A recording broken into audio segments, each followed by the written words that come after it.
എന്താടി എന്നെ കണ്ടിട്ട് ആലുവ മണപ്പുറത്ത് വെച്ച് കണ്ട പരിചയം പോലും കാണിക്കാതെ പോണത്? ഭയങ്കര വെയില്. ഓ എന്തൊരു ചൂടാ. പിന്നെന്തിനാടി നീ കുന്തവും പിടിച്ചോണ്ട് നടക്കണത്? ഓ തൊള്ള. എടി അതൊക്കെ പോട്ടെ, നിന്റെ മകനൊരു പെണ്ണിനെ വിളിച്ചിറക്കിക്കൊണ്ടുവന്നത് കേട്ടല്ല, സത്യാണോടി? അതിന് സത്യമല്ലാണ്ടിരിക്കാൻ എന്തുവാ? അവനൊരു പെണ്ണിനെ വിളിച്ചിറക്കിക്കൊണ്ട് വന്ന്. ഇത് നാട്ടിൽ നടക്കാത്ത കാര്യമൊന്നും അല്ലല്ലോ. എപ്പോഴാണെങ്കിലും പെണ്ണ് കെട്ടണം. അതിപ്പോൾ ഇച്ചിരി നേരത്തെ ആയിപ്പോയി, അത്രേ ഉള്ളൂ. ഓ അതിനിപ്പോൾ ഇതിന് മാത്രം പറയാൻ എന്താ ഇരിക്കുന്നത്? ഓ എനിക്കാണെങ്കിൽ കുറച്ച് തിരക്കുണ്ട്, ഞാൻ പോണ്. ചെല്ല് ചെല്ല്. ഇവിടെയാണല്ലോ വെച്ചിരുന്നത്. ഒരു സാധനം വെച്ചെടുത്ത് കാണിയല്ല. ഓ ഇവിടെ ഒളിച്ചോടി വന്ന വീരശൂര പരാക്രമികളൊക്കെ എന്തിയാവോ? ഡാ ഡാ, എന്തുവാടാ ഇത് വാതിലടിച്ച് പൂട്ടിയിരിക്കുന്നു? എങ്ങാണ്ടൊന്നും പൊക്കിക്കൊണ്ടൊന്നും വന്നതിനെയൊക്കെ കെട്ടിപ്പിടിച്ചുകൊണ്ടിരിക്കണം. അമ്മയ്ക്ക് എന്താ? ദേ ഒന്ന് പൊക്കണം, നീ എൻ്റെ കയ്യിൽ നിന്ന് മേടിക്കും. മനുഷ്യനിപ്പോൾ വഴി കൂടെ നടക്കാൻ പോലും പറ്റണില്ല. ഡീ നീ ഇങ്ങോട്ട് ഇറങ്ങടി, ഞാൻ ഈ സാരി ഒന്ന് മാറിയിട്ടും വരട്ടെ. നീ മുറ്റത്തോട്ട് നിൽക്ക്.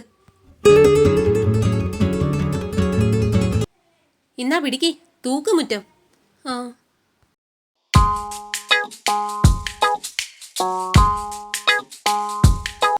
അയ്യോ പാവ, മുറ്റത്തിനങ്ങ് വേദനിച്ച്. ഇങ്ങ് താടി. ഇങ്ങനെ ഇങ്ങനെ ഇങ്ങനെ കുനിഞ്ഞു നിന്ന് വീശിയടിക്കണം.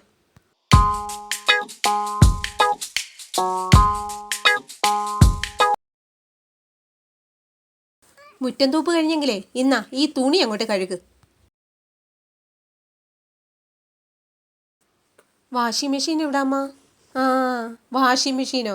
ദാ കാണുന്ന കല്ല് കണ്ടില്ലേ, അതാ ഇവിടുത്തെ വാഷിംഗ് മെഷീൻ. അതിൽ പോയി നന്നായിട്ട് തേച്ചങ്ങ് കഴിക്കും.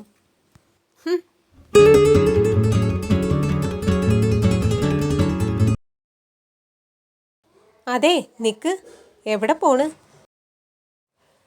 മുറിയിലോട്ട്. മുറി പോയി ശൃംഗരിക്കാൻ പോവുമായിരിക്കും. അവനെവിടെ ഇല്ല. ഞാൻ കടയിൽ പറഞ്ഞു വിട്ടിട്ടുണ്ട്. ഉത്തരവാദിത്തമുള്ള കെട്ടിയോനല്ലേ, പോയിട്ട് വരട്ടെ. ഫ്രിഡ്ജിൽ കുറച്ച് പച്ചക്കറി ഇരിപ്പുണ്ട്, അതെടുത്തൊരു സാമ്പാർ ഉണ്ടാക്കി വെക്കി. എനിക്ക് സാമ്പാർ ഉണ്ടാക്കാൻ അറിയില്ലമ്മ. ആഹാ, അതൊന്നും പറഞ്ഞാൽ പറ്റില്ല. സാമ്പാർ ഉണ്ടാക്കിയേ പറ്റത്തുള്ളൂ. ചാടിപ്പോരാൻ ഭയങ്കര സാമർഥ്യമായിരുന്നല്ലോ, ഇതൊന്നും പഠിച്ചില്ലേ?